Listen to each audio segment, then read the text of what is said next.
जो प्रत्येक वैष्णव को पालन करनी चाहिए। ध्रुव जी महाराज भगवान की स्तुति गाते हुए एक बहुत सुंदर बात कहते हैं, क्या कि भक्ति मुहु प्रवहतां त्वयि में प्रसंगो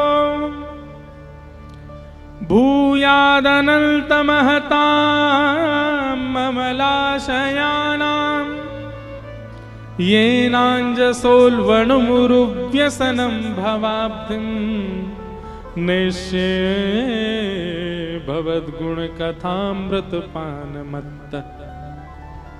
सब लोग इधर देखो, सावधानी से सुनो। ध्रुव जी कहते हैं, बोले मुझे आपकी भक्ति कैसे करनी है नाथ? तब कहते हैं, बोले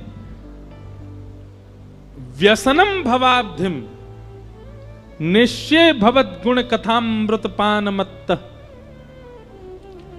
व्यसनी, किसी घनघोर व्यसनी व्यक्ति से मिले हो आप कभी? घनघोर व्यसनी मतलब पीता ही रहता हो। अच्छा चलो पीने वाले तो दूर कर दो, और भी व्यसनी होते हैं। कैसे कैसे? ये वाले व्यसनी हो या ये वाले व्यसनी हो, ऐसे व्यसनियों से तो मिले ही होंगे।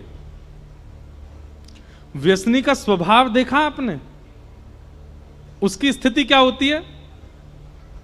जैसे जो पीने, बीड़ी वगैरह पीने वाले होते हैं, उनको देखो, सुबह उठेंगे, अब उठ गए थोड़ी पी लो, अब नहा के आ गए थोड़ी सी फिर पी लो, नाश्ता कर लिया फिर पी लो, बाल भोजन कर लिया फिर एक कस लगा लो, चाय पी ली फिर पी लो, रात में भोजन कर लिया फिर पी लो, सोते सोते एक बार और पी लो।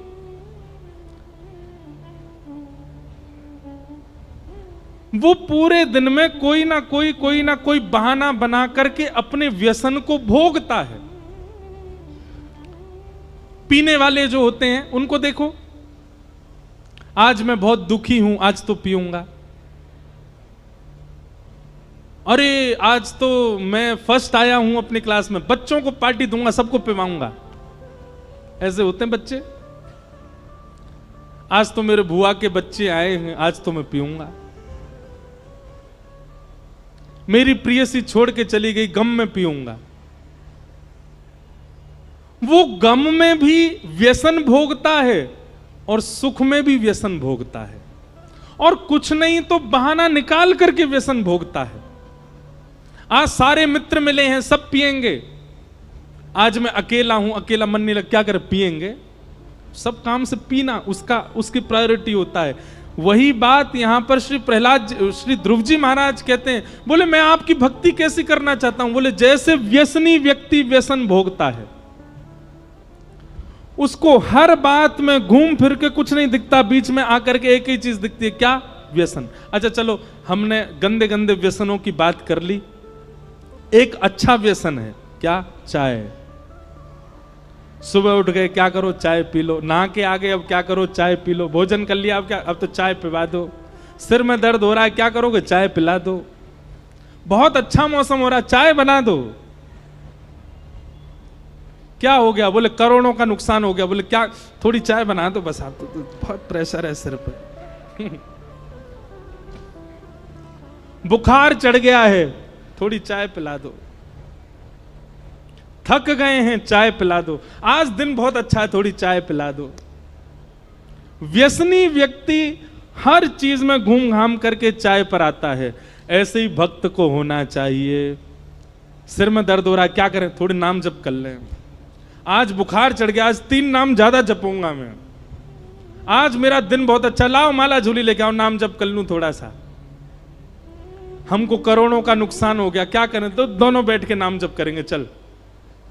अरे आज तो बहुत अच्छा हुआ भैया, हमको हमारी लॉटरी लग गई, इतना पैसा मिला, अब क्या करें? बैठेंगे, पार्टी वाला नाम जप करेंगे, सबरे मिलके नाम जप करेंगे, कीर्तन करेंगे।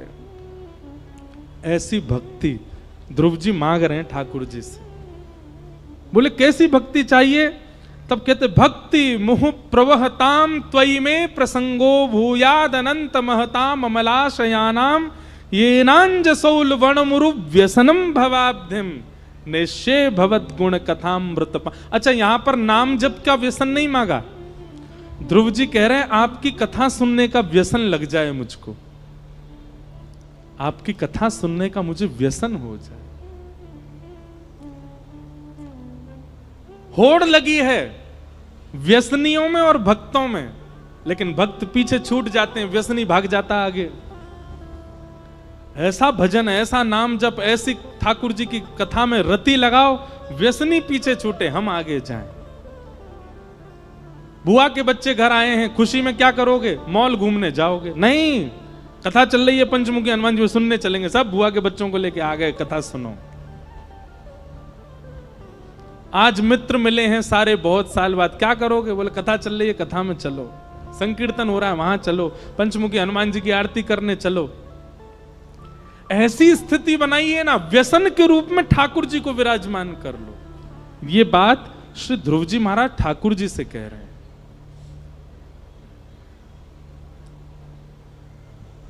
योऽन्तः प्रविश्य मम वाचमिमां प्रसुप्तां संजीवयत्यखिलशक्तिधर स्वधाम्ना अन्यांश हस्तचरणश्रवणत्वगादीन् प्राणान्नमो भगवते पुरुषाय तुभ्यम्। अच्छा, किसी ने प्रश्न किया इतना क्यों भजे हम ठाकुर जी को? तो श्री ध्रुव जी महाराज कहते हैं हमारे नेत्रों को देखने की शक्ति उन्होंने प्रदान की, कानों को सुनने की शक्ति उन्होंने प्रदान की, हाथों को कर्म करने की शक्ति उन्होंने प्रदान की, पैरों से चलने की शक्ति उन्होंने प्रदान की। अरे भैया, आपके दूषित समय पर, आपके भयंकर समय पर यदि कोई 1-2 लाख रुपए आपको दे दे तो आप जीवन भर उसका एहसान मानते हो। पर जिस व्यक्ति ने हमको चलने के लिए पांव दे दिए, कर्म करने के लिए हाथ दे दिए, सुनने के लिए कान दिए, देखने के लिए नेत्र दी, बोलने के लिए वाणी दी, क्या हम जीवन भर उसका नाम गा करके, कीर्तन करके, नृत्य करके, परिक्रमा करके उनको धन्यवाद नहीं कह सकते? अपने सर्वांगीण अंग से ठाकुर जी को धन्यवाद कहो। हमारा जन्मदिन था, दुनिया भर के लोग दुनिया भर का सामान लाए। तभी एक व्यक्ति ने मुझसे पूछा, ये सत्य बात है, विदेश की बात है, तो एक माता जी ने पूछा आज आपको इतने सारे गिफ्ट मिले महाराज जी। मैंने कहा सबसे अच्छा किसका था? तो वो तब की बात है, मैं 22-23 साल का हुआ था। तो मैंने कहा माता जी, आज से 23 साल पहले सबसे अच्छा गिफ्ट ठाकुर जी ने दिया, ये शरीर। इससे बढ़िया गिफ्ट कुछ नहीं मिला। मैंने कहा आप क्या लेके आई थी मेरे लिए? बोले हम चश्मा लेके आए हो। मैंने कहा ठाकुर जी ने आंखें ही नहीं दी होती तो? एक बोले अंधे भी तो चश्मा पहन लेते हैं। मैंने कहा चलो ठीक है, ठाकुर जी ने कान ही नहीं दिए होते, कहां टांगता उस चश्मा को मैं? आप मेरे लिए जूता लेके आए, ठाकुर जी ने पाम ही नहीं दिए होते। आप मेरे लिए घड़ी लाए, हाथ ही नहीं दिए होते। तो सर्वांगीण सामग्री दुनिया आपको देती है, पर ठाकुर जी ने शरीर ही नहीं दिया होता तो? इसलिए भैया हर स्थिति में ठाकुर जी को वंदन करो, अपनी हर इंद्रिय से प्रणाम करो, हाथ जोड़ के वंदन करो कि आपने हाथ दिए, नेत्रों से दर्शन करके वंदन करो कि आपने नेत्र दिए, कथा सुन के कानों से धन्यवाद करो कि आपने कान दिए, जिह्वा से नाम गा करके धन्यवाद करो कि आपने जीव दी, पैरों से प्रदक्षिणा करके धन्यवाद करो कि आपने पांव दिए, और सर्वांगीण साष्टांग प्रणपात करते हुए कहो कि आपने हमको शरीर दिया नाथ, इसके लिए धन्यवाद। अपने जन्मदिन पर हम उत्सव इसलिए नहीं मनाते कि हम इतने वर्ष के हो गए। 1 लाख में से 50,000 चोरी हो जाए तो आदमी खुश होता है, दुखी होता है? 100 साल की आयु ठाकुर जी ने दी, वो भी कंफर्म नहीं है 100 ही साल हैं, 80 भी हो सकते हैं, 70 भी हो सकते हैं, और उसमें से 20-25 घट जाते हैं, हम खुशी मनाते हैं। इस बात का उत्सव नहीं है। इस बार हमारा जन्मदिन मना रहे थे वृंदावन में, तो एक ने मुझसे कहा आप मना करते हैं कि अपना जन्मदिन क्यों मनाना, जीवन घट रहा है। मैंने कहा हम इसलिए उत्सव मना रहे हैं कि नाथ 25 वर्ष पहले आपने एक वाणी दी थी, जिस वाणी से मैं केवल आपको ही गा रहा हूं, इस वाणी को देने का उत्सव मना रहा हूं। 25 वर्ष पहले ये जीव मिली थी, 25 वर्ष पहले हाथ मिले थे, इन हाथों से मैं ठाकुर जी की सेवा कर रहा हूं, तो इन हाथों को पाने की खुशी मना रहा हूं कि इनसे सेवा कर पाता हूं। पैर मिले थे, इनसे प्रदक्षिणा, इन सब देह से मैं ठाकुर जी की सेवा कर पा रहा हूं, इसलिए उत्सव मन रहा है।